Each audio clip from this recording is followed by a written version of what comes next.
बिस्मिल्लाहिर्रहमानिर्रहीम, अस्सलाम वालेकुम। आप देख रहे हैं व्यूज़ मैटर, मैं हूं मुर्तज़ा डार। दोस्तों, ये बात आप जानते हैं कि ऑस्ट्रिया के शहर वियना में मुज़ाकरात जारी हैं ईरान के जौहरी प्रोग्राम के हवाले से। आज की वीडियो में मैं आपको ये बताऊंगा कि पहले दिन या पहले रोज़ के मुज़ाकरात का क्या अहवाल था। इस वीडियो के कुछ हिस्से हैं। पहले हिस्से में आपको सबसे पहले बताऊंगा कि पहले दिन जो मुज़ाकरात में शामिल लोग थे उनकी क्या स्टेटमेंट्स थी और क्या डेवलपमेंट हुई। दूसरे में आपको ये बताऊंगा कि यूरोपीय यूनियन के सरबराह जो कि इस वक्त सरबराही कर रहे हैं इस इजलास की, वियना के इन मुज़ाकरात को लीड कर रहे हैं, जो चेयर कर रहे हैं, उन्होंने क्या स्टेटमेंट दी। तीसरा आपको ये बताऊंगा कि रूसी एनवॉय जो इस मुज़ाकरात में शामिल हैं उन्होंने इसके हवाले से क्या बयान दिया। चौथा आपको ये बताऊंगा कि इसमें शामिल वेस्टर्न डिप्लोमेट्स, जिसमें लार्जली यूके के और फ्रांस के डिप्लोमेट्स शामिल हैं, उन्होंने क्या स्टेटमेंट्स दी। पांचवी बात आपको ये बताऊंगा कि इब्राहिम राइसी को पहले दिन जब मुज़ाकरात ख़त्म हुए इसके फ़ौरन बाद फ्रांस के सदर ने क्यों फ़ोन किया और क्या बात की, और उनको अपने मुल्क में इसराइल के फॉरेन मिनिस्टर के लैंड करने से पहले क्या जल्दी थी कि वो ईरान के प्रेसिडेंट को फ़ोन करें उसके आने से पहले। और आखिरी बात हम ये करेंगे कि इंटरनेशनल मीडिया इस सारे मामले, इस सारे इवेंट को कैसे कैसे रिपोर्ट कर रहा है। बड़े इंटरेस्टिंग फैक्ट्स हैं। खैर, गुफ्तगू का बाकायदा आगाज़ करते हैं। आपने अगर हमारे चैनल को सब्सक्राइब नहीं किया तो कर लें, ताकि ऐसी मज़ीद अपडेट्स, ऐसी मज़ीद वीडियोज़ आप तक मौसूल होती रहें, खुसूसन वियना टॉक्स के हवाले से। खैर, सबसे पहली चीज़ मैं आपको स्टेटमेंट सिर्फ बयान करता हूँ, उससे आप अंडरस्टैंड कर लेंगे कि क्या चल रहा है, पहले दिन क्या हुआ। सबसे पहली चीज़ तो ये कि मुज़ाकरात का आज यानी मंगल का जो रोज़ है ये इसका सेकंड डे है। मैं आपको फर्स्ट डे की अपडेट्स दूंगा जो कि पाकिस्तानी वक्त के मुताबिक तकरीबन रात कोई 12 बजे के बाद जो है ये ख़त्म हुए थे मुज़ाकरात। अच्छा, अब इसमें 40 रुकनी वफ़द है जो ईरान का मौजूद है। 40 लोगों का वफ्त होना इटसेल्फ सीरियसनेस को या आपके हजम का इतना ज़्यादा होना आपकी पावर या आपकी स्ट्रेंथ या आपके मिशन या विजन को बहुत अच्छा रिप्रेजेंट करता है। पहली तो इस चीज़ के ऊपर बहुत एप्रिसिएशन मिली जितने भी पार्टिसिपेंट्स हैं उनकी जानिब से पहले दिन कि आप लोगों ने 40 लोगों का वफ्द ला के हर एक सेक्टर का अलग-अलग रिप्रेजेंटेटिव है, बहुत अच्छा किया और आपकी सीरियसनेस दिख रही है। ईरान ने, खैर डिबेट का आगाज़ हुआ, ईरान ने अपने तमाम तर पॉइंट्स सामने रखे जिसमें लार्जली नंबर 1 पॉइंट उसने ये रखा कि सैंक्शंस बहुत क्रूअल हैं जो हम पे अमेरिका ने लगाई हैं।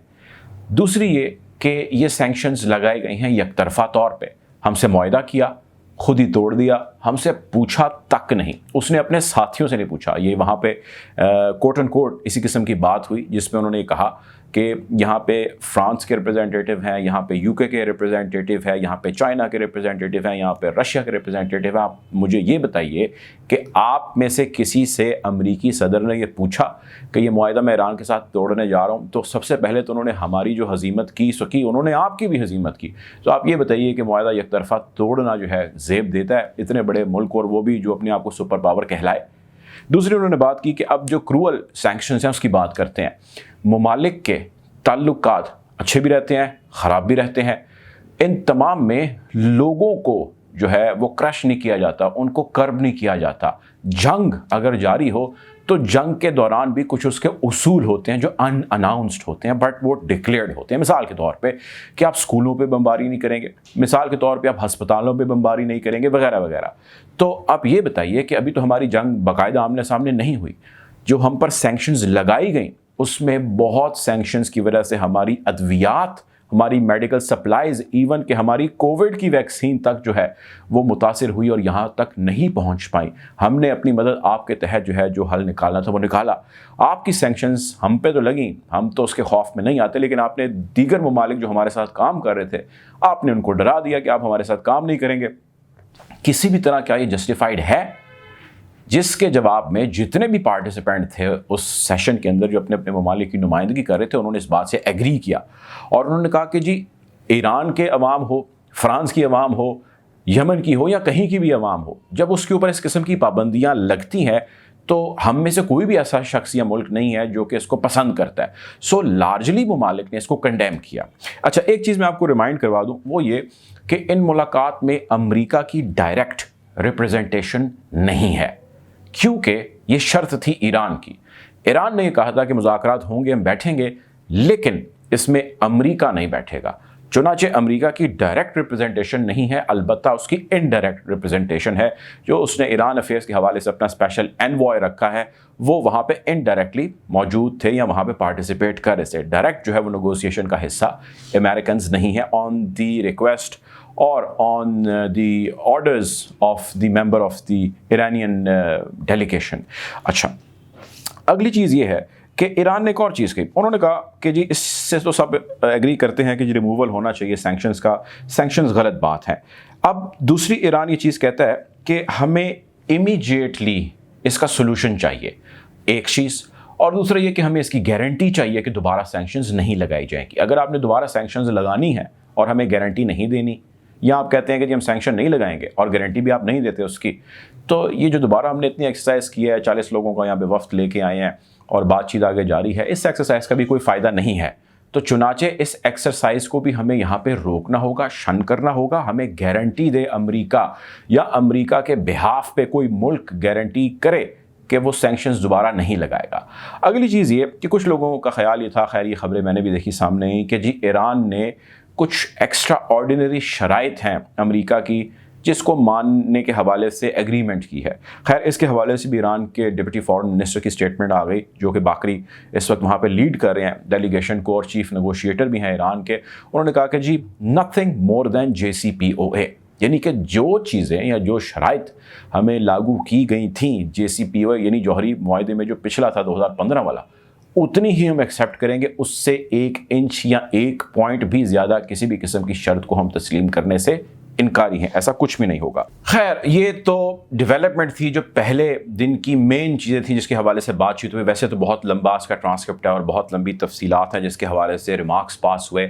इन रिमार्क्स में पहले दिन लार्जली जो है वो ईरानियंस ने बात की, बाकी जितने डेलीगेट्स थे उन्होंने बात को सुना, इसके एजेंडास तय किए गए हैं। जिस तरह मिसाल के तौर पर पहले दिन जो है वो सैंक्शंस के हवाले से बातचीत होनी है, ट्यूसडे को जो सेकंड डे है स्टॉक्स का उसमें भी सैंक्शंस डिस्कस होनी है, और थर्ड डे जो है वो न्यूक्लियर जो अफजाइश है ईरान की जिसके हवाले से अमेरिका समेत वेस्टर्न पावर्स को तहफ़्फ़ुज़ात हैं उसके हवाले से बातचीत होनी है। खैर पहले इस दिन के अख्ताम पर रिपोर्टर्स से, नुमाइंदगान से बात करते हुए जो स्टेटमेंट सामने आई, आपके सामने एक स्टेटमेंट रखता हूँ। यूरोपीय यूनियन के नुमाइंदा जो इस वक्त इस टॉक्स की मीडिएशन भी कर रहे हैं और इसको चेयर भी कर रहे हैं, उनकी स्टेटमेंट एक लाइन की आपको सुनाता हूँ। वो कहते हैं, I feel extremely positive about what I have seen today. अच्छा, ये तो एक स्टेटमेंट आ गई जो उन्होंने इस सारी टॉक्स के बाद थी। इसके बाद स्टेटमेंट आती है रशिया के जो रिप्रेजेंटेटिव यहाँ पर मौजूद हैं उनकी। वो एक ट्वीट भी करते हैं और कहते हैं कि started quite successfully, asked if he was optimistic, Iran stop negotiated, Ali Bagheri told reporters yes I am. अच्छा, ये तो हो गई रूस की। इसके अलावा वेस्टर्न डिप्लोमेट्स भी वहाँ पर मौजूद थे जिसमें बरतानिया और फ्रांस के डिप्लोमेट्स भी मौजूद थे और वो अपनी अपनी आरा दे रहे थे। इसमें उनकी एक राय थी और वो राय ये थी कि ईरान की डिमांड्स जो है वो अनएक्सेप्टेबल हैं, क्योंकि ईरान ने डिमांड किया है कि ऑल ऑफ सैंक्शंस यानी हम पर जितनी पाबंदियां हैं उनको एक साथ रिमूव किया जाए। सो पाबंदियां तमाम की तमाम एक साथ रिमूव कर देना इज़ नॉट एक्सेप्टेबल। खैर ऐसी बातें ज़ाहिर है जब दो जगह या आमने सामने दो धड़े बैठते हैं और वो अपना मौक़िफ़ लेता है, वो अपना मौक़िफ़ लेता है, तो कोई ना कोई मिड वे निकलता है, ना सारी उसकी मानी जाती है ना सारी उसकी मानी जाती हैं। खैर ये तो डेवलपमेंट थी उस दिन के हवाले से। इसके मैंने अर्ज़ किया कि सेकंड डे यानी ट्यूसडे जो है इसका सेकंड राउंड इस वक्त इस वीडियो बनाए जाने तक अभी जारी है और पाकिस्तानी वक्त के मुताबिक एक्सपेक्ट ये करें रात 12, 1, 2 बजे के करीब ख़त्म होगा। इसी तरह कल जो है वो हमें इसकी डेवलपमेंट जो है मिलेंगी। वेडनेसडे का जो डे है उस दिन इसके जौहरी प्रोग्राम के हवाले से बातचीत होगी। ख्याल किया जा रहा है कि ये जो राउंड्स ऑफ टॉक्स जारी हैं इसमें बहुत मुस्बत डेवलपमेंट्स हैं जो सामने आने वाली हैं, जिसका डर इज़राइल को है और इसी डर की वजह से वो अपना सफारती महाज खोले हुए हैं। मैंने इसके हवाले से एक वीडियो भी की थी जिसमें मैंने आपसे जिक्र किया कि उसने अपना क्या सफारती महाज खोला। एक तरफ टॉक्स शुरू हो गई और दूसरी तरफ उसने तमाम सफारती कोशिशें शुरू कर दी हैं उन्हीं ममालिक के साथ जिनके मेंबरान इस टॉक्स के अंदर मौजूद हैं। और इसी के हवाले से मेरे पास जो अगली चीज़ है जो आपसे मैंने शेयर करनी है वो ये है कि foreign minister of Israel fly कर चुके हैं इज़राइल से। पहले वो गए बरतानिया, वहाँ पे उन्होंने बरतानिया के वज़ीर-ए-आज़म बोरिस जॉनसन से मुलाकात की और उनको अपनी तरफ माइल करने की कोशिश की। अब इसी किस्म का कोई एजेंडा, प्लान, रिश्वत یا کسی بھی قسم کا کوئی وہ جو ہے اپنے ہاتھ میں آبجیکٹیو یا ایڈوانٹیج لیے فلائی کر رہے ہیں اور فلائی کر کے وہ پہنچ رہے ہیں فرانس میں. اس ویڈیو بنائے جانے تک وہ پہنچ چکے ہیں. ڈیولپمنٹ یہ ہوئی کہ جیسے فارن منسٹر آف اسرائیل نے لینڈ کرنا تھا فرانس میں، اس سے قبل فرانس کے پریزیڈنٹ ایمینوئل میکرون نے فون اٹھایا اور ٹاکس ختم ہونے کے فوری بعد انہوں نے ملا دیا ابراہیم رئیسی کو. یعنی یہاں پہ ٹاکس ختم ہوئی، ادھر اس نے لینڈ کرنا تھا، اس کے ان بٹوین جو ٹائم تھا اس کو فرانسیسی صدر نے یوٹیلائز کیا اور انہوں نے فون کیا پریزیڈنٹ ابراہیم رئیسی کو، اور اس میں انہوں نے ان سے 1.5 گھنٹہ 1.5 آور گفتگو کی. اور اس گفتگو کا لب لباب آپ سے شیئر کرتے ہیں، تو اس کا ٹرانسکرپٹ خیر وہ خاصا لمبا چوڑا ہے. اور لب لباب یہ ہے، فرانس کے صدر یہ کہتے ہیں بھائی دیکھیں آپ جوہری ہتھیار نہ بنائیں، ہم اس کی گارنٹی کرتے ہیں فرانس کہ ہم جس حد تک ممکن ہوگا آپ سے سینکشنز ہٹوانے اور JCPOA میں آپ کو شامل کرنے میں تمام تر اپنا بھرپور اپنا کلیدی کردار ادا کریں گے. یہ فرانس کے صدر نے کمٹمنٹ کی ابراہیم رئیسی سے، جس کے جواب میں ابراہیم رئیسی نے کہا کہ دیکھیں بھائی ہمارے 40 لوگ 40 ڈیلیگیٹس اس وقت ویانا میں موجود ہیں. اتنا ہائی لیول ڈیلیگیشن مجھے بھیجنے کی کیا ضرورت ہے اگر ہم یا ایرانین جس کے اندر سیریس نہ ہو، اور ہمیں سینکشنز ہٹوانے میں کون سی قباحت ہے، ہم چاہیں گے، ہر ملک چاہے گا، اور ہم اس کے اوپر جو ہے وہ شور بھی کر رہے ہیں اور ملٹیپل جگہوں پہ کر رہے ہیں. ہم جوہری ہتھیار نہ بنائے جانے کے حوالے سے یونائٹڈ نیشن کے فلور آف دا ہاؤس پہ کہہ چکے ہیں، اور ہم یہ کہہ چکے ہیں کہ ہم نے، ہمارے سپریم لیڈر یہ کہہ چکے ہیں کہ ہم نے جوہری ہتھیار نہ بنایا نہ بنانا ہے.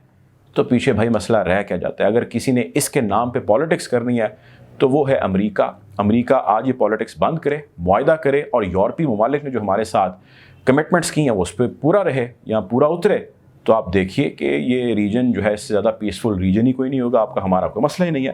خیر کہنے والے یا جو تھنک ٹینکس ہیں جو ریئیکشنز آتے ہیں وہ یہ کہتے ہیں کہ ایمینوئل میکرون اس ساری گفتگو جو انہوں نے 1.5 گھنٹہ جاری رکھی ہے، نارملی ایسی گفتگو 5 7 10 منٹ تک خیر ہو جاتی ہے، لیکن 1.5 گھنٹہ جب گفتگو چل رہی ہوتی ہے this means there something really serious cooking on. So Emmanuel Macron خاصے مائل ہوئے، انہوں نے سمجھا اس چیز کو، اور خصوصاً انہوں نے جو اسرائیل کی ممکنہ سازش ہے، نہیں کہ جو اسرائیل فارن منسٹر یہاں پہ لینڈ کرنے والے تھے اس سے پہلے ساری جو معاملات لیٹسٹ تھے اس کو سمجھ لیا، اور یہ انہوں نے کال کی رائٹ آفٹر دا پوائنٹرز جو ان کو ملے تھے یا ان کو سیلینٹ فیچر ملے تھے پہلے دن کی ملاقات سے یا پہلے دن کی جو ٹاکس ہوئی ہیں اس میں جو چیزیں سامنے ہیں، جو حقائق سامنے ہیں، اس کے بعد خیر ان کی تھوڑی سی آنکھیں کھلی ہے. آخری چیز آپ سے ودن فیو سیکنڈز شیئر کرتا ہوں، وہ ہے کہ ان ٹاکس کو انٹرنیشنل میڈیا کور کر رہا ہے، اور انٹرنیشنل میڈیا خیر انٹرنیشنل ہو یا لوکل میڈیا ہو، کسی بھی ملک کا ہو، میڈیا کبھی بھی 100% آزاد نہیں ہوتا. جب میڈیا 100% آزاد نہیں ہوتا تو وہ آپریٹ کرتا ہے اپنے اپنے ممالک کے ایجنڈاز کے مطابق. آپ عرب نیوز جو سعودی عربینز کا ہے، آپ اس کی کٹنگ اخبارات کی پڑھیں، ہیڈ لائنز پڑھیں تو آپ کو نظر آئے گا کہ ایران سب سے زیادہ غلط رول پلے کر رہا ہے ٹاکس میں. آپ اسرائیل کے اخبارات کی کٹنگز پڑھیں تو آپ کو نظر آئے گا کہ یہ تو لوز کر چکا ہے تمام تر گیم، تمام تر معاملات، جبکہ یہ بات دونوں جانتے ہیں کہ ابھی پہلا دن ہے. آپ بہت سارے ویسٹرن اخبارات پڑھیں تو اس میں آپ کو بڑی پازیٹیو اور آپٹمسٹک نظر آئیں گی ٹاکس. آپ پاکستانی پڑھیں آپ کو بڑی پازیٹیو اور آپٹمسٹک نظر آئیں گی ٹاکس. صحافتی ذمہ داری یقیناً نیوٹرل رہنے کا نام ہے، لیکن جب آپ اپنے تبصرے یا تجزیے جس طرح میں بیٹھ کے یہاں پہ دے رہا ہوں تو آپ کو ایک پوزیشن لینی پڑتی ہے، اور اس پوزیشن لیتے وقت آپ کے مائنڈ میں یہ کلیئرٹی ہونی چاہیے کہ یہ چیز یا تو صحیح ہے یا یہ غلط ہے. ویو دیتے وقت آپ یہ نہیں کہہ سکتے کہ یہ ایسے ہو جائے گا تو ٹھیک ہو جائے گا، ایسے ہو جائے گا تو غلط ہو جائے گا. You have to be firm and you have to take a position. خیر اس پہ پھر کبھی بات کریں گے تفصیل میں. ویانا ٹاکس کے حوالے سے بھی آپ کو اپڈیٹ رکھیں گے، اور کوشش کریں گے کہ مشرق وسطیٰ کے دیگر جو حالات ہیں اس سے بھی آپ کو یوں ہی اپڈیٹ رکھیں. اپنا خیال رکھیں، دعاؤں میں یاد رکھیں. اللہ حافظ.